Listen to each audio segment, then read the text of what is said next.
Good morning बच्चों। हमने आपको जो चैप्टर पढ़ा रहे थे, सेकंड चैप्टर एवरेस्ट मेरी शिखर यात्रा, किसकी थी? बछेंद्री पाल की। तो हमने उस दिन आपको इनका परिचय बताया था, किसका? बछेंद्री पाल का, और कुछ हमने इस चैप्टर का हिस्सा लिया था। अब हम आगे पढ़ेंगे कि जो बछेंद्री पाल थी, जब वो एवरेस्ट की चढ़ाई कर रही थी तो उनको किन किन चीज़ों की कठिनाइयों का सामना करना पड़ा। अब उससे आगे हम पढ़ेंगे कि हिमपात अपने आप में एक तरह से बर्फ़ के खंडों का अव्यवस्थित ढंग ही था। किसका ढंग था? बर्फ़ के खंडों का, बर्फ़ के टुकड़ों का। हमें बताया गया कि ग्लेशियर के बहने से अक्सर बर्फ़ में हलचल थी, जिससे बड़ी बड़ी बर्फ़ की चट्टानें तत्काल गिर जाया करती थी और अन्य कारणों से भी अचानक प्रायः खतरनाक स्थिति धारण कर लेती थी। सीधे धरातल पड़ने का विचार और इस दरार का क्या था? देखिए, पड़ने का विचार और इस दरार का गहरे चौड़े जो हिम विदर में बदल जाने का मात्र ख्याल ही बहुत डरावना था। कि वो देख रही थी कि किस तरीके से बर्फ़ गिर रही है, किस तरीके से उसके टुकड़े हो रहे हैं, किस तरीके से ग्लेशियर बह रहे हैं। ठीक है। इससे भी ज़्यादा भयानक इस बात की जानकारी थी कि हमारे संपूर्ण प्रवास के दौरान हिमपात लगभग 1 दर्जन आरोहियों और कुलियों को प्रतिदिन छूता रहा है। क्योंकि जब बर्फ़ गिरती है तो क्या है, रास्ता ब्लॉक हो जाता है, यानी कि रास्ते बंद हो जाते हैं। तो उस समय भी उनको काफ़ी कठिनाइयों का सामना करना पड़ा। दूसरे दिन नए आने वाले अपने अधिकांश सामान को हम हिमपात के आधे रास्ते तक ले गए। डॉक्टर मीनू मेहता ने हमें एल्युमिनियम की सीढ़ियों से अस्थायी पुलों का बनाना, लट्ठों और रस्सियों का उपयोग, बर्फ़ की आड़ी तिरछी दीवारों पर रस्सियों को बांधना और हमारे अग्रिम दल के अभियांत्रिक कार्यों के बारे में हमें विस्तृत जानकारी देना। देखिए, उन्होंने किन किन चीज़ों का प्रयोग किया और किस तरीके से उस रास्ते को पार कर रहे थे। और और जो डॉक्टर मीनू मेहता थी, उन्होंने उन लोगों को बताया जो एवरेस्ट की चढ़ाई कर रहे थे कि आपको इन किन चीज़ों की जानकारी मैं आपको दे देती हूँ, जिससे कि आपका रास्ता आसानी से आप पार कर लोगे। तीसरा दिन हिमपात से कैंप 1 तक सामान ढोकर चढ़ाई का अभ्यास करने के लिए निश्चित था। रीता गोबू तथा मैं साथ साथ चल रहे थे। कौन कौन? बछेंद्री पाल और रीता गोबू। हमारे पास एक वॉकी टॉकी था, जिससे हम अपने हर कदम की जानकारी बेस कैंप पर दे रहे थे। कर्नल खुल्लर उस समय खुश हुए जब हमने उन्हें अपने पहुंचने की सूचना दी, क्योंकि कैंप 1 पर पहुंचने वाली केवल हम 2 ही महिलाएं थीं। कितनी महिलाएं थीं? 2 ही महिलाएं थीं। अंगदोरजी, लोपसोंग और गगन बिस्सा। ये देखिए, आपको नाम याद रखने पड़ेंगे। अंगदोरजी, लोपसोंग और गगन बिस्सा अंततः साउथ कोल पहुंच गए। कहाँ पर पहुँचे? South Col.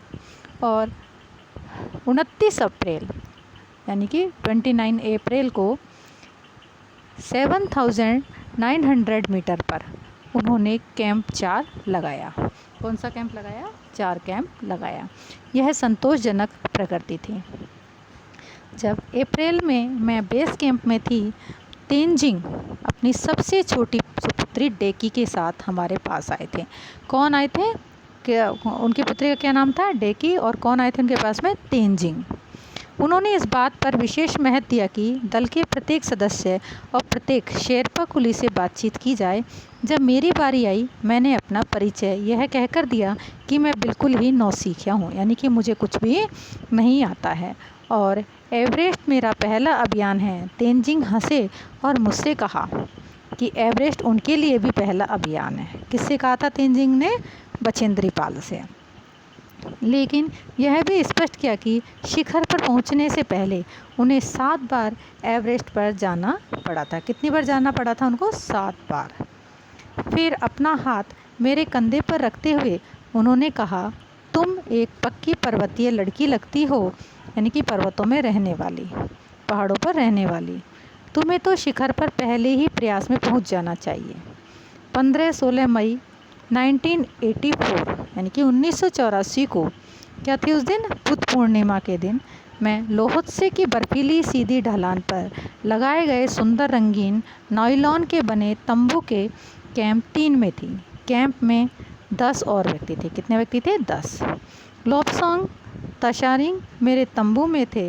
एंडी शेरपा तथा और 8 अन्य शरीर से मजबूत और ऊंचाइयों में रहने वाले शेरपा दूसरे तंबुओं में थे। कितने सदस्य थे? 8। कौन से तंबू में थे? दूसरे वाले में। मैं गहरी नींद में सोई हुई थी कि रात में 12:30 बजे के लगभग मेरे सिर के पिछले हिस्से में किसी एक सख्त चीज़ के टकराने से मेरी अचानक आँख खुल गई और साथ ही एक ज़ोरदार धमाका भी हुआ। तभी मुझे महसूस हुआ कि एक डंडी, बहुत भारी कोई चीज़ मेरे शरीर पर से मुझे कुचलती हुई चल रही है। अब देखिए कौन था वो जो कुचल रहा था उसको? मुझे सांस लेने में भी कठिनाई हो रही थी।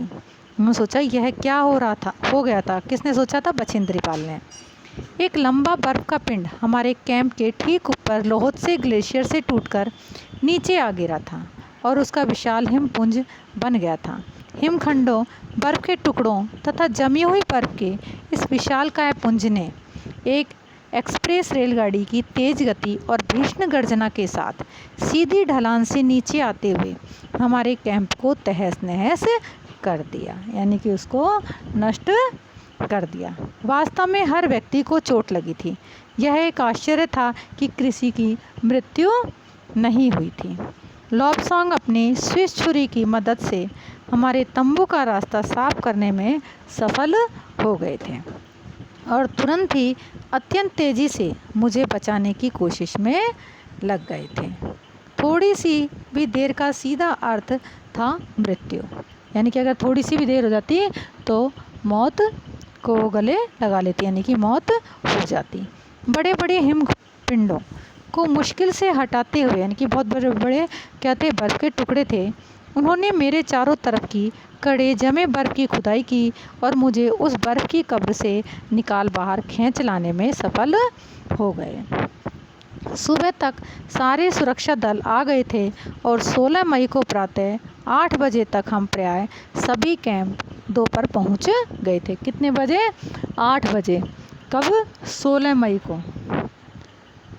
कहाँ पहुंच गए थे? कैंप में पहुंच गए थे। जिस शेरपा की टांग की हड्डी टूट गई थी उसे खुद के बना स्ट्रेचर पर लिटाकर नीचे लाए। हमारे नेता कर्नल खुल्लर के शब्दों में यह इतनी ऊंचाई पर सुरक्षा कार्य का एक जबरदस्त साहसिक कार्य था।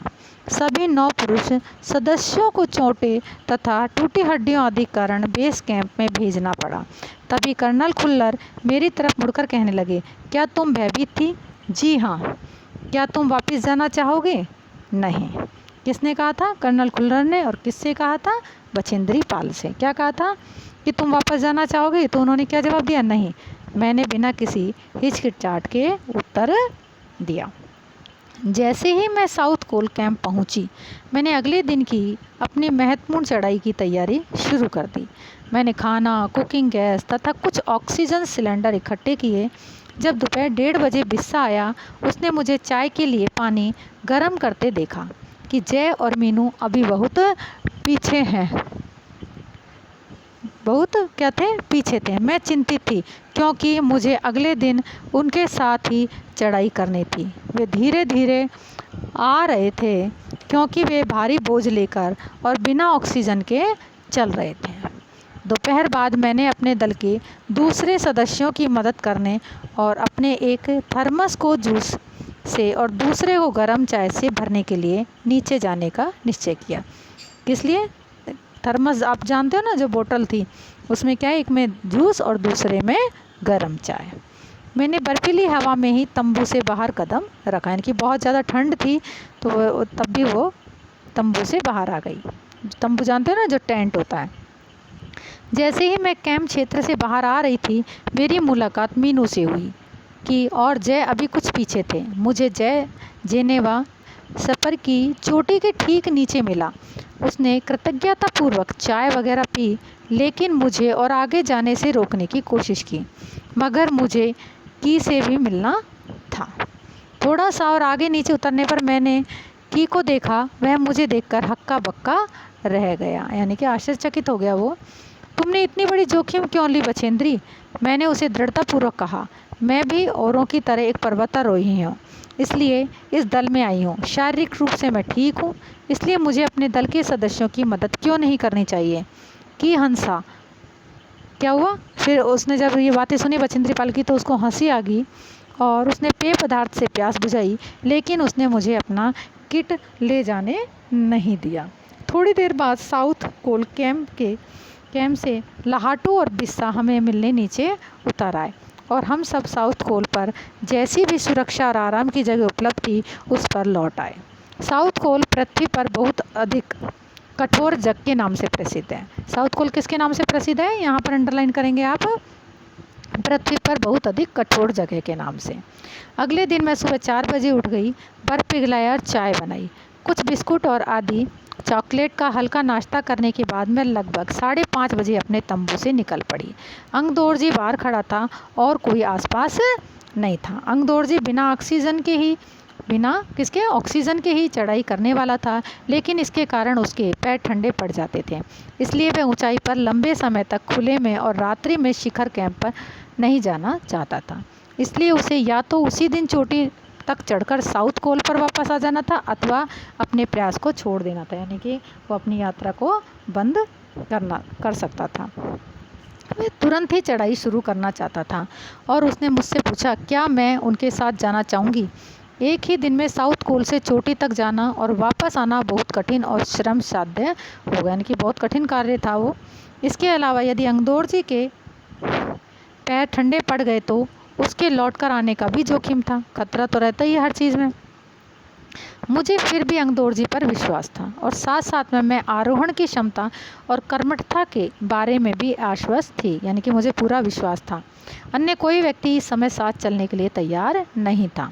सुबह 6:20 पर जब अंगदोरजी और मैं साउथ कोल से बाहर आ निकले तो दिन ऊपर चढ़ाया था, यानी कि दोपहर हो चुकी थी। हल्की हल्की हवा चल रही थी, लेकिन ठंड भी बहुत अधिक थी। मैं अपनी आरोही उपस्कर में काफ़ी सुरक्षित और गर्म थी। हमने बगैर रस्सी के ही चढ़ाई की। अंगदोरजी एक निश्चित गति से ऊपर चढ़ते गए और मुझे भी उनके साथ चलने में कोई कठिनाई नहीं हुई, यानी कि मुझे कोई समस्या नहीं हुई। आ गया होगा आपको इतना समझ में? चलो, जमी हुई बर्फ़ की सीधी व ढलाऊ चट्टानें इतनी सख्त और भूरी थी मानो शीशे की चादर बिछी हो। हमें बर्फ़ काटने के फावड़े का इस्तेमाल करना ही पड़ा और मुझे इतनी सख्ती से फावड़ा चलाना पड़ा जिससे कि उस जमे हुए बर्फ़ की धरती को फावड़े के दांते काट सके। मैंने उन खतरनाक स्थलों पर हर कदम अच्छी तरह सोच समझ कर उठाया। 2 घंटे से कम समय में ही हम शिखर कैंप पहुंच गए। अंगदोरजी ने पीछे मुड़कर देखा और मुझसे कहा क्या मैं थक गई हूँ? मैंने जवाब दिया। किसने? बछेंद्री पाल ने जवाब दिया। नहीं। जिसे सुनकर वे बहुत अधिक आश्चर्यचकित और आनंदित हुए। उन्होंने कहा कि पहले वाले दल ने शिखर कैंप पर पहुंचने में 4 घंटे लगाए थे और यदि हम इसी गति से चलते रहे तो हम शिखर पर दोपहर 1 बजे तक पहुंच जाएंगे। कितनी बजे तक? 1 बजे तक। लाटू हमारे पीछे पीछे आ रहा था और जब हम दक्षिण शिखर के नीचे आराम कर रहे थे वे हमारे पास पहुंच गया। थोड़ी थोड़ी चाय पीने के बाद हमने फिर चढ़ाई शुरू की। लाटू एक नायलॉन की रस्सी लाया था, इसलिए अंगदोरजी और मैं रस्सी के सहारे चढ़े, जबकि लाटू एक हाथ से रस्सी पकड़े हुए बीच में चला। उसने रस्सी अपनी सुरक्षा की बजाय हमारे संतुलन के लिए पकड़ी हुई थी। लाटू ने ध्यान दिया कि मैं उन ऊंचाइयों के लिए सामान्यतः आवश्यक 4 लीटर ऑक्सीजन की अपेक्षा लगभग 2.5 लीटर ऑक्सीजन प्रति मिनट की दर से लेकर चढ़ रही थी। मेरे रेगुलेटर पर जैसे ही उसने ऑक्सीजन की आपूर्ति बढ़ाई, मुझे महसूस हुआ कि सपाट और कठिन चढ़ाई भी अब आसान लग रही थी। दक्षिणी शिखर के ऊपर हवा की गति बढ़ गई थी। जैसे वो चढ़ रहे थे तो हवा और तेज़ हो गई थी। उस ऊंचाई पर तेज़ हवा के झोंके भुरभुरे बर्फ़ के कणों को चारों तरफ उड़ा रहे थे, यानी कि बर्फ़ भी उड़ रही थी, वो गिर रही थी बर्फ़, जिससे दृश्यता शून्य तक आ गई थी। अनेक बार देखा कि केवल थोड़ी दूर के बाद कोई ऊंची चढ़ाई नहीं है। ढलान एकदम सीधा नीचे चला गया। मेरी सांसें मानो रुक गई थी। मुझे विचार कौन था कि सफलता बहुत नज़दीक है। 23 मई 1984 के दिन दोपहर के 1:07 पर मैं एवरेस्ट की चोटी पर खड़ी थी। कितनी बजे? दोपहर के 1 बजे, 1:07 पर। कौन सी तारीख थी वो? 23 मई 1984, 23 मई 1984। 4। ये आपको याद रखना पड़ेगा। एवरेस्ट की चोटी पर पहुंचने वाली मैं प्रथम भारतीय महिला थी। तो आपका प्रश्न आता है कि एवरेस्ट की चोटी पर पहुंचने वाली प्रथम भारतीय महिला कौन थी? बछेंद्री पाल थी। एवरेस्ट शंकु की चोटी पर इतनी जगह नहीं थी कि 2 व्यक्ति साथ साथ खड़े हो सकें। चारों तरफ हजारों मीटर लंबी सीधी ढलान को देखते हुए हमारे सामने प्रश्न सुरक्षा का था। हमने पहले बर्फ़ के फावड़े से बर्फ़ की खुदाई कर अपने आप को सुरक्षित रूप से स्थिर किया। इसके बाद मैं अपने घुटनों के बल बैठी। बर्फ़ पर अपने माथे को लगाकर मैंने सागर माथे के ताज का चुंबन किया। किसका किया? सागर माथे का। बिना उठे ही मैंने अपने थैले से दुर्गा माँ का चित्र और हनुमान चालीसा निकाला। मैंने इनको अपने साथ लाए लाल कपड़े में लपेटा, छोटी सी पूजा अर्चना की और इनको बर्फ़ में दबा दिया। आनंद के इस क्षण में मुझे अपने माता पिता का भी ध्यान आया। जैसे मैं उठी मैंने अपने हाथ जोड़े और मैं अपने रज्जू नेता अंगदोरजी के प्रति आदर भाव से झुकी। अंगदोरजी जिन्होंने मुझे प्रोत्साहित किया और मुझे लक्ष्य तक पहुंचाया। मैंने उन्हें बिना ऑक्सीजन के एवरेस्ट की दूसरी चढ़ाई चढ़ने पर बधाई भी दी। उन्होंने मुझे गले से लगाया और मेरे कानों में फुसफुसाया, दीदी तुमने अच्छी चढ़ाई की, मैं बहुत प्रसन्न हूँ। कुछ देर बाद सोनम पुलजर पहुँचे और उन्होंने फ़ोटो लेने शुरू कर दिए। इस समय तक लाहाटू ने हमारे नेता को एवरेस्ट पर हम चारों के होने की सूचना दे दी थी। तब मेरे हाथ में वॉकी टॉकी दिया गया। कर्नल खुल्लर हमारी सफलता से बहुत प्रसन्न थे। मुझे बधाई देते हुए उन्होंने कहा, मैं तुम्हारी इस अनूठी उपलब्धि के लिए तुम्हारे माता पिता को बधाई देना चाहूँगा। वे बोले कि देश को तुम पर गर्व है और अब तुम ऐसे संसार में वापस जाओगी जो तुम्हारे अपने पीछे छोड़े हुए संसार को से एकदम क्या होगा? भिन्न होगा। देखिए अब आपको ये चैप्टर तो समझ में आ गया होगा। ये चैप्टर हमारा कंप्लीट भी हो चुका है। अब हम आपके इसे क्वेश्चन आंसर भी आपको भेज देंगे और आप ये चैप्टर फिर से रीड करेंगे और इसको समझने की कोशिश करेंगे। Thank you.